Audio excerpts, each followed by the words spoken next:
예, 안녕하십니까. 발송배짱기술사 이승재입니다.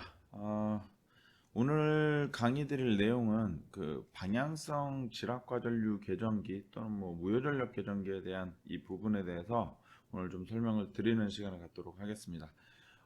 사실 이 부분은 예전에 제가 그 67 계전기, 그러니까 방향성 과전류 계전기에 대한 기본적인 메커니즘을 좀 설명을 드리고 난 후에 카페 어느 한 분이 67N에 대해서 좀 설명을 해줬으면 좋겠다라고 남기셨는데, 저도 그때 사실은 시간적으로도 그렇고 이게 조금 여러 가지 상황이 좀 되질 않아서 이제서야 조금 남겨보는 것 같습니다. 아무튼 좀 양해의 말씀을 좀 드리고요.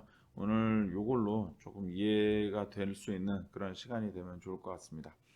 기본적으로 우리가 방향성 질압과전류 계전기라고 요 제목에 좀 써있죠. 이 질압과전류 계전기 67N은요. 많은 분들이 좀 잘못 알고 계시는 걸도 좀 있는데, 우리가 흔히 하는 67G라고 하는 이게 어디에 쓰이는 거냐면 SGR, 비접지 계통에 쓰이는 SGR에 사용되는 요 67G, 요거를 이거라고 이해를 하시는데요. 지금 제가 말씀드리는 얘는 주로 직접 접지 계통에서 직접이나 또는 유효 접지, 즉 지락전류가 대전류인, 그러니까 지상이고 대전류, 우리가 그냥 늘상 따지는 지상이고 아주 대전류인 이거를 검출하는 67N을 말씀드리는 거고요. 그리고 여기 있는 SGR의 67G라고 되어 있는 것은 마찬가지로 방향성은 있는데, 이거는 위에 있는 게 지상이었다면 요거는 좀 진상인 어떤 부분을, 그러니까 우리가 그 비접지 계통에서의 지락 전류. 그러니까 비접지 계통에서의 지락 전류는 어때요? 전류가 좀 그 영상 전압보다는 좀 앞서 있는 상태가 되는 거죠. 이건 좀 뒤져 있는 상태를 좀 기준으로 보게 되는데, 그래서 그런 것들을 좀 차이가 좀 있고요. 그리고 이 67G라고 하는 요 SG라고 하는 거는 상당히 작은 전류입니다. 작은 전류, 얘는 아주 대전류. 그래서 그런 부분이 좀 차이는 있는데요. 방향을 검출해서 벡터를 본다는 느낌은 비슷하고요. 다만 이제 벡터를 볼 때 이제 이게 어느 쪽을 보느냐는 조금 차이가 좀 있을 수 있습니다. 근데 그 중에서 저는 지금 오늘 SGR에 대한 이런 부분이 아니고요. 직접 접지 또는 유효 접지에 쓰이는 이 지락전류가 매우 큰 지상인 대전류를 검출할 때 쓰이는 이 부분을 좀 설명을 드리도록 하겠습니다. 32Q는요, 얘랑 동일합니다. 다만 검출하는 게 얘는 전류가 아니라 전력을 검출한다는 그런 차이만 좀 있고요. 실상 거의 동일하기 때문에 제가 오늘 같은 그 포지션에서 갖춘 위치에서 좀 설명을 드리도록 하겠습니다. 다음 장을 좀 보시면요. 일단 우리가 그럼 67N이 어디에 많이 쓰이느냐예요. 67N이. 제가 여기에 좀 가져왔는데, 여기에 지금 보시면 왼쪽에 발전기 병렬운전이라고 되어 있습니다. 근데 이 발전기 병렬운전이라고 하는 거는요, 사실은 2000년대 초 또는 뭐 1990년대 말 해갖고 뭐가 있었냐면, 이때 당시에 그 소형 가스 열병합이 있었습니다.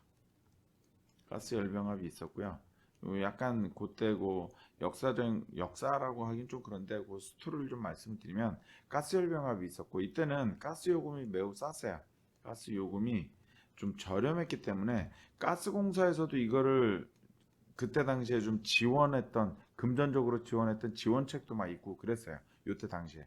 그게 한 2000년, 한 2005년 전까지일 겁니다. 제 기억으로는. 한 2005년 이전까지는 그런 것들도 좀 있었고요. 그 이후에는 이제 가스 요금이 조금씩 오르기 시작하면서 이것이 막 활성화되다가 이제 확 죽기 시작을 했어요. 왜냐면 금전적으로 회수가 안 되고, 이거를 추진하던 시공사들, 이걸 시공하던 시공사들이 예전에 삼성 에버랜드가 좀 있었고요. 삼성 에버랜드. 그러니까 우리가 아는 그 저기 용인에 있는 그 에버랜드를 뭐 그 에버랜드가 아니고 에버랜드라고 하는 회사가 좀 있고요. 그리고 또 하나는 캐너텍이라는 회사가 좀 있었습니다. 물론 이외에도 여러 가지 회사들이 좀 많이 있었는데, 그때 당시에 이 두 개 회사가 좀 많이 했었어요. 캐너텍이라는 회사가 거의 1세대였고요. 그 후발주자가 에버랜드였는데 나중에는 거의 비슷비슷해져 가더라고요. 그래서 두 개 업체들이 이 소형 가스 열병을 상당히 많이 진행을 했습니다. 그리고 지역에 이제 각각의 그 어떤 업체들이 좀 있었던 이런 상황들이었어요. 이렇게 되다가 가스 요금이 올라가면서 소형가스 열병합이 확 죽었습니다. 이제 내리막길을 좀 걸었고요. 그래서 한동안 이게 소강 상태였어요. 그래서 소강 상태이긴 했지만 간간히 있다가 이게 2010년도 넘어오고 요 이후가 좀 되면서요. 이제 태양광을 그 기본으로 해서 이제 신재생이 점차 좀 올라오고 있던 상황이었습니다. 그러면서 이 얘기는 지금 무슨 뜻이냐면 기존 우리가 이 전까지는 한전에서 수용가로 단방향성이었어요. 고장도 마찬가지고 고장 전류도 마찬가지고 또는 정상적인 부하 전류 입장에서도 어때요? 그냥 단방향성이었어요. 어떤 전력의 흐름이 제가 전류라고 표현을 했지만 사실은 전력의 흐름이 유효전력이든 무효전력이든 뭐 고장이든 할 거 없이 이 흐름이 한전에서부터 수용거래의 어떤 단방향성이었어요. 그런데 이건 좀 지워보겠습니다. 싹 다 좀 지워보고요. 그런데 이게 그 신재생이 들어오고 뭐 소형 열병합이 들어오면서 어떤 현상이 됐냐? 한전이 있고요. 한전이 있고 여기 수용가만 있었는데 수용가 설비에다가 뭘 설치한 거예요? 발전을 설치한 겁니다. 그러다 보니 이 전체적인 어떤 그 전력의 흐름이 어때요? 이렇게만 오던 게 어떻게 가요? 이렇게 올라가는 일도 지금 발생이 된 겁니다. 쉽게 얘기해서 이렇게 올라가는 게 물론 제가 한전이라고 표현했지만 실제는 한전이 많은 또 수용가들을 거느리고 있기 때문에 이렇게 공급되는 형태도 있을 수 있고 또는 이 발전 쪽에서 한전에다가 내가 팔겠소 그러니까 이렇게 공급되는 얘기는 팔겠다는 얘기입니다. 매전하는 케이스도 나오고요. 매전하지 않고 통상적인 경우는 한전에서 그냥 수용가에다가 전력을 쓰는데 그냥 이 내부에 발전을 해서 그냥 내부에만 쓰는 이런 경우도 있고 매전하는 경우도 있고 그러니까 다양한 형태가 좀 출현을 하게 됐어요. 그런데 한전 입장에서는 뭐가 안 좋냐? 여기가 소형이든 뭐 크든 작든 할 것 없이 어쨌든 한전 입장에서는 뭐예요? 병렬 운전하는 한전과 자기네들 어떤 그 제어권이 없는 한전과 병렬 운전하는 새로운 형태의 이런 발전이 들어오기 때문에 한전 입장에서는 사실은 골칫덩이였어요. 정책적으로는 밀어주는 게 맞는데 한전의 운영하는 입장에서는 사실 쉬운 내용은 아니었습니다. 그리고 이게 그때 당시 2000년대 초 당시만 해도 이런 게 별게 없었어요. 많이 없어서 그냥 그대로 해주고 어느 정도 한전이 관리가 됐는데 지금은 어때요? 신재생, 태양광, 연료전지, 풍력이 너무 많아졌어요. 그러다 보니 이게 한전이 전부 다 관리도 어렵고 그리고 지금 얘기는 어떤 게 있어요? 오히려 이런 그 분산전원, 신재생이 너무 많아지기 때문에 오히려 얘네들 출력 제한을 하라고도 내려옵니다. 출력 제한을. 사실 출력 제한을 하는 이유는요. 이게 뭐 그냥 발전을 많이 해서의 문제가 아니고 발전 자체의 문제가 아니고요. 이게 많아지면요. 개통 전압이 유지가 되기가 좀 어렵습니다. 실제로. 이게 개통 전압이 유지가 그걸 우리가 보통 뭐라 그래요? 피부의 안정도라고 얘기를 하는 겁니다.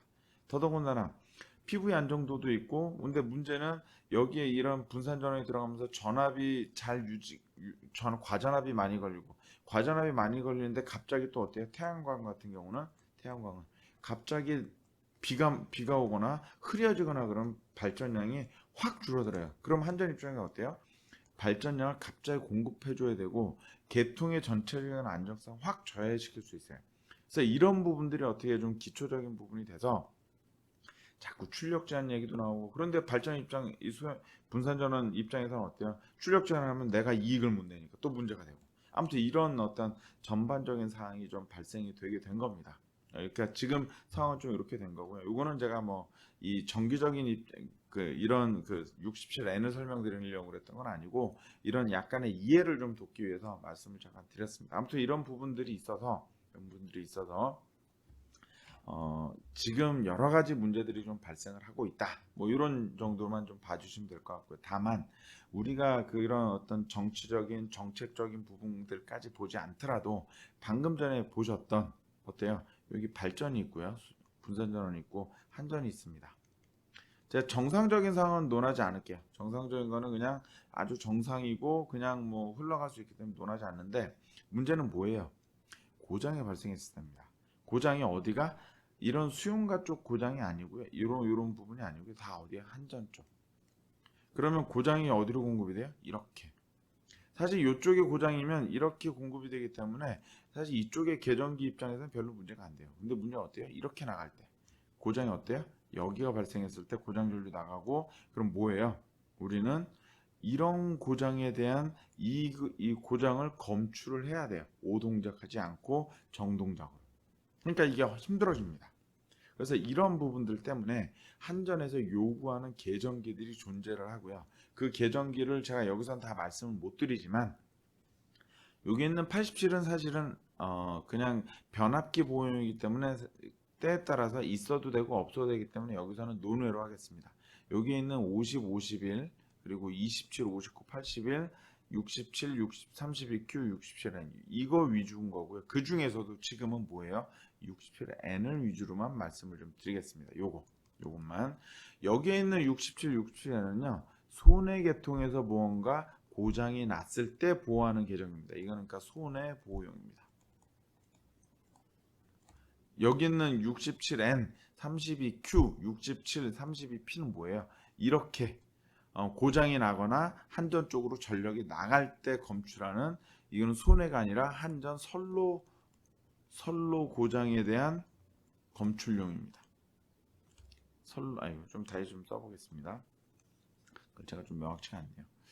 요거는 한전의 선로 고장, 한전 선로 고장 검출용입니다. 그러니까 완전히 목적이 틀려요. 그럼 지금 보시면 어때요? 67, 67N이 지금 몇 세트예요? 2세트입니다. 손해 보는 게 있고 또는 밖에 배전 선로 측 또는 한전 선로 측을 보는 그 두 개가 존재를 하는 거죠. 물론 여기 32Q도 있습니다. 이렇게 있고요. 그리고 또 하나 여기 좀 보시면 뭐가 있어요? 고객 측의 67, 67N이 이렇게 존재하죠. 이거는 제가 여기서 가져왔습니다. 여기 보험무 편람이라는 곳에서 가져왔고요. 이거는 뭐 제가 2018년도 버전을 가져왔지만 이전에도 그냥 똑같이 존재하던 거예요. 이 부분은 오해하시면 안 됩니다. 이런 게 있고 다만 요즘에 여기가 발전기가 회전기가 아니라 모두 들어와요. 인버터 통해서 뭐가 있어요? 태양광, 뭐 연료전지 또는 풍력도 마찬가지죠. 풍력도 주파수 일정하지 않기 때문에 인버터를 통해서 나가면서 주파수 유지하고 뭐 이런 게 돼요. 그래서 이런 경우에 뭐가 있어요? 유도기나 인버터 설치 계소에는 생략이 가능하다고 되어 있습니다. 즉 나가는 거에 대해서만큼은 생략이 가능한데 가능하다라는 게 생략을 해도 된다는 뜻은 아니에요. 그냥 가능하지만 이 다른 부분으로 좀 해야 된다. 다른 부분이라는 게 사실 여기 제가 가져오진 않았지만요. 한전 쪽에 이렇게 있고요. 여기 27도 있고 요거 대신에 뭐가 있냐면 27 계정기는 이제 저전압이 인가돼 있냐 아니냐를 좀 검출하는 겁니다. 또 LPS라고 하는 부분도 있습니다. 그러니까 전압 여부를 검출해서 한전은 한전대로 좀 끊어주겠다라고 하는 이런 부분도 갖고 있는 경우들이 좀 있어요. 하지만 이게 전부는 아니에요. 책임이 발생을 하면 수용가가 책임을 지는 게 원칙입니다. 그래서 저는 대부분의 경우에는 이거 다 하라고 말씀을 드려요. 저한테 좀 문의가 있는 경우에는 그냥 하라고 말씀을 드려요. 근데 요즘 제가 저한테 문의 오는 것들 중에 대부분이 이 부분 생각 안 하고요. 여기도 보시면 이게 있죠. 여기도 지금 보시면 67, 51, 67, 60편이 또 있습니다. 그래서 이런 부분이 이거 같은 경우는 지금 여기에서 보시면 여기 거고요. 여기에 있는 이거는 어디 거예요? 여기 겁니다. 이거하고 이거 겁니다. 그러니까 이걸 좀 잘 보셔야 돼요. 그리고 요 배전 솔량은 생략 가능하지만 생략 안 하는 거를 저는 사실은 좀 권해드립니다. 이게 예전부터 계속 저는 또 이렇게 해왔던 것도 있는데 저도 사실은 2000년 초반서부터 이 분산 전환 업무들을 꽤 많이 했습니다. 한전하고도 많이 해서 저는 이렇게 쓰는 게 너무 익숙하게 그냥 해왔고 이게 여러 가지 수용가 입장에서 처음엔 좀 힘들지만 나중에 여러 가지 책임 소재가 발생했을 때 이런 것들을 좀 벗어날 수 있는 것들도 분명히 있습니다. 그렇기 때문에 저는 이걸 쓰시기를 좀 권해드리고요. 유도기 인버터라고 하더라도 권해드리고 일단 아무튼 이런 부분들입니다. 그래서 이렇게 좀 구분이 돼야 된다는 거를 꼭 좀 기억을 해두셨다가 좀 활용을 하시면 좋을 것 같고요. 다만 이제 여기서 뭐 제가 좀 말이 길어졌는데 이제 67N에 대한 어떤 논리에 대해서 67은 제가 지난번 강의에서 한번 말씀을 드렸습니다. 방향성 과전류 계전기로 말씀을 좀 드렸고 오늘은 67N에 관련해서 이제 좀 본론으로 들어갑니다. 좀 많이 말이 길었습니다. 여러 가지 좀 사전적인 것들을 좀 말씀드리려다 보니까 조금 늦어진 것 같아요. 좀 길어진 것 같아요. 자, 그래서 이제 보시면 67N입니다. 우리가 이거를 방향성 지락 과전류 계전기라고 얘기를 하고요. 얘는 아까 말씀드린 것처럼 직접 접지 또는 비접지가 아니고 유효 접지 계통에서 지락 전류가 큰 우리가 사실 고장 전류 또는 단락 전류, 지락 전류는 다 무슨 전류예요? 다 지상 전류라고 그러죠. 그러니까 지상인 어떤 대전류가 발생했을 때 검출하는 그 계전기를 우리는 677N 방향성 지락과 전류 계전기라고 이해를 하시면 됩니다. 그럼 얘를 검출하는 논리는 어떻게 되느냐면 이렇게 하나 보겠습니다. 사고 직전을 한번 보겠습니다. 제가 요거 그린 거는 사고 전입니다. 사고 전에 A상, B상, C상입니다. 여기는 A상, B상, C상은요. 이건 전압과 전류를 제가 그냥 똑같이 놓겠습니다. 전압, 전류 방향이 그냥 똑같다고 보겠습니다. 사실 뭐 전류는 약간 지상인 거죠. 근데 지상인데 너무 디테일하니까 여기서 살짝 좀 넘어가고요. 그냥 동상이다. 전압과 전류가 동상이라고 좀 보겠습니다. 전압, 전류. 자, 그러고 나서요. A상에 어디서 뭐 예를 들어서 한 선로 측에 제가 방향 이렇게 본다고 그랬죠. 이거 나가는 걸 본다고 그랬죠. 그렇기 때문에 선로 측 어디에선가 A상 지락이 발생했습니다. A상 지락이 발생하면 어떻게 벡터가 변할까요? A상 지락이면 사실은 여기서 검출하기 때문에 완전히 A상이 0이 되진 않을 건데요. 제가 0이라고 일단 간주를 하겠습니다. 0이라고 간주하고요. B상하고 C상은요. 벡터가 좀 벌어질 겁니다. B, C. 여기 있는 거는 뭐예요? 지금 제가 그린 거? 전압 벡터입니다. 전압 벡터는 벌어지고요. 그리고 B상하고 C상의 전류는 어떻게 될까요? 사실은 많이 줄어들 겁니다. 많이. 그러니까 제가 많이 줄어든다고 하는 게 조금 어감이 좀 이상하긴 한데요. 사실은 그 나가는 전류가 없기는 나가는 일상적인 전류는 없는 상태에서 나가는 지락 전류를 하더라도 A상 지락이기 때문에 사실은 B하고 C상에 전류가 없는 건 아니지만 전류 크기가 뭐에 비해서 A상 이 지락 전류에 비해서는 월등히 작을 겁니다. 그러니까 A상에 비해서 B나 C상은 어때요? 월등히 작을 겁니다. 그래서 그 부분은 아주 작다라고 제가 그냥 표현을 할 거고 극단적으로는 얘는 0입니다. 우리가 고장 계산할 때 그 기준이 있죠. 고장 계산할 때 우리가 무부하 조건이라고 할 때는 어떻게 잡아요? A상 지락이면 B와 C상의 전류는 그냥 0이라고. 뭐 그런 개념으로 그냥 보셔도 괜찮을 것 같아요. 일단 그렇고 B와 C상의 전압은 사실은 이 120도 이상을 그대로 유지하는 건 아니고요. 살짝 이렇게 좀 벌어질 겁니다. 대부분 왔다 갔다 하긴 할 텐데 벌어지는 거로 좀 보시면 되고요. A상 전압은 어떻게 거의 0에 가깝습니다. B와 C상의 전압은 이렇게 좀 되고요. A상 전압은 없고 그럼 전류는 어떻게 될까요?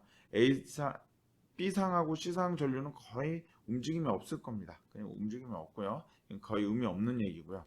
아까 0이 가깝다 그랬기 때문에 원래 전류는 요 방향에 있다가 사고가 발생하면 어디로 될까요? 완전히 이 방향으로 될 겁니다. A상. 요게 사실 뭐예요? G가 되고 우리가 계산할 때 뭘로 계산돼요? 이게 3i 제로가 될 겁니다. 자, 이렇게 되고요. 그럼 이렇게 되는 걸 가지고 우리가 검출해야 되죠. 검출하려면 죄송합니다. 지금 갑자기 뭐 딴 게 좀 올라와 버렸네요. 방향성이기 때문에 방향성을 검출할 때는 반드시 기준이 되는 그 부분이 필요한데 기준이 되는 걸 뭘로 잡냐면 전압으로 우리가 기준선을 잡습니다. 근데 전압이 되는 게요. 우리가 방향성 과전류 계전기는 성간 전압이 좀 기준이 되는데 방향성 과전류 계전기는 성간 전압인데 반해서 방향성 지락 과전류 계전기는요. 지락 과전류 계전기의 경우에는 영상 전압이 기준이 됩니다. 영상 전압. 그래서 여기 VBC 이게 아니고요. 영상 전압이 어디예요? 우리가 영상 전압은 어떻게 계산해요? 3분의 1에 VA 플러스 VB 플러스 VC로 계산을 하자. 이렇게 계산을. 그러면 어떻게 영상 전압이 이 방향이 됩니다.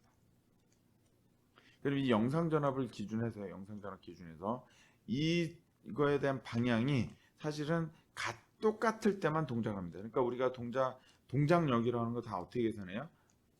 I 코사인 세타로 계산합니다. 그러면 지금 이 상황에서는 이게 몇 도예요? 그냥 최대 90도입니다. 90도면 동작을 하나 못하나요? 코사인 90이 0이 되니까 코사인 90이 0이 동작을 하나 못하나요? 0이 되니까 동작을 할 수가 없어요. 그럼 동작을 하도록 어떻게 해야 돼요? 동작하도록 어떻게 해야 돼요? 이건 좀 지워볼게요. 동작하도록 여기에 있는 V0를 이 위상 A의 위상에다 맞춰주든지 또는 이거를 여기다 맞춰두든지 둘 중에 하나일 겁니다. 그런데 통상은 전류는 그대로 두고요. 뭘 움직이냐면 여기에 있는 V0를 움직이는 게 일반적입니다. 이걸 어떻게 움직여요?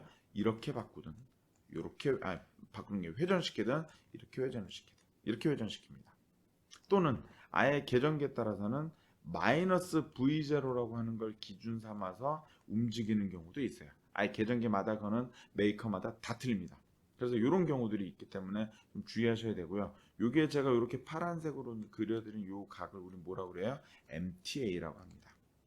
최대 감도 위상각, 우리말로 하면 최대 감도 위상각이라고 얘기를 주로 움직이네요. 이게 조금만 좀 바꿔보겠습니다. 최대감도 위상각이라고 얘라고 MTA라고 이해를 하시면 됩니다. MTA. 그러면 MTA가 이렇게 되는데 실제로는 이렇게까지 안 되고 어디까지만 되는 거예요? 여기는 제가 옆을 좀 지워볼게요. 어떻게 되는 거예요? 이거를 다시 이쪽으로 좀 그려보겠습니다. 실제로는 제가 요것만 V0만 있고요. 이 상황에서 전류가 어디로 가요? 완전히 90도 가는 경우는 없습니다. 실제로는 지락이든 단락이든 그게 여기 요 지락 전류가 여기 지금 수평선을 기준해서요. 요 각을 통상적으로 얼마 정도 보냐면 60도 정도 봅니다. 그래서 여기 각도가 몇 도예요? 요 마이너스 V0에서는 몇 도인 거예요? MTA가 마이너스 6도입니다. 요게 기준이 좀 되고요. 요게 기준이 좀 되고 그리고 요 부분에서 만약에 V0라고 하면 요 각이 좀 기준이 됩니다. 그러면 마이너스 60이 아니라 얼마예요? 마이너스 240이 될 수도 있고 이렇게 보면 한 뭐 요게 한 120도가 될 수도 있고 그러니까 여러 가지로 좀 볼 수도 있습니다. 그래서 이런 부분들이 있기 때문에 우리가 67N에 대한 거는 기준 전압이 뭐다? V0 또는 마이너스 V0라는 거를 꼭 기억을 좀 해두셨다가요. 이걸 좀 해두셨다가 사용을 하시면 좋을 것 같아요. 이게 제가 말씀드리고 싶었던 사실 67N에 대한 부분이고요. 아까 말씀드린 것처럼 이 부분 자체가 지금 32Q인데요. 67N은 기준 전압에 대해서 전류의 방향이 어떻게 되느냐만 보면 됩니다. 전류의 벡터 방향이 어떻게 되느냐만 보면 되는데 32Q는요. 지금 논리는 똑같습니다. 뭐가 틀리냐면 이게 기준 전압과 전류 벡터를 곱해서 사실은 움직입니다. 그럼 세팅할 때도 그렇게 곱해주는 거고요. 물론 MTA는 같이 똑같습니다. MTA는 똑같은 어떤 선상에서 보시면 되고요. 32Q는 전압과 전류의 곱으로서 동작을 하는 애고 67은 뭐다? 전류의 방향으로 좀 동작을 하는 애다. 이렇게 좀 봐주시면 될 것 같아요. 그래서 이런 부분이 이제 67N과 32Q에 대한 기본 사항이고요. 다음 장은 제가 지난번에 학회에다가 이렇게 좀 컨퍼런스용으로 좀 냈던 부분들인데 여기는 혹시 검색을 좀 해보시면 이건 작년에 좀 올렸던 부분입니다. 이렇게 지락보호 계정기 적용 검토로 해서 또 이렇게 놓은 것도 있고요. 제가 이 관련해서 몇 편을 좀 올렸습니다. 이게 21년, 22년도에 몇 편을 좀 올려서 이분 혹시 좀 논문을 검색해 보신다면 관련된 내용으로 조금 참고하실 만하지 않을까 생각이 들어서 이 부분을 좀 참고로 좀 알려드렸습니다. 그리고 이 부분은 제가 어디죠? 여기 저희 그 카페에다가 이렇게 좀 올려놨으니까 참고적으로 좀 봐주시면 될 것 같습니다. 일단 오늘은 이 정도까지 좀 마치고요. 67N하고 32Q에 대한 기본적인 이해가 좀 되셨으면 좋겠고요. 그리고 여기에 대한 이 부분이 뭐 그냥 사용이 되는 건 아니다. 이렇게 한전에서 여러 가지 부분들을 하라고 이미 권고도 아니죠. 실상은 좀 거의 강제사항입니다.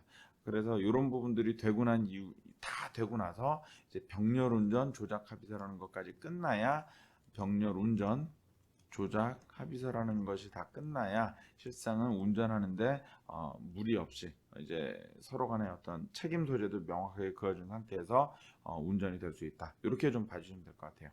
아무튼 오늘 좀 이런 내용으로 좀 강의를 드렸고요. 나중에 또 다른 강의로 찾아뵙도록 하겠습니다. 감사합니다.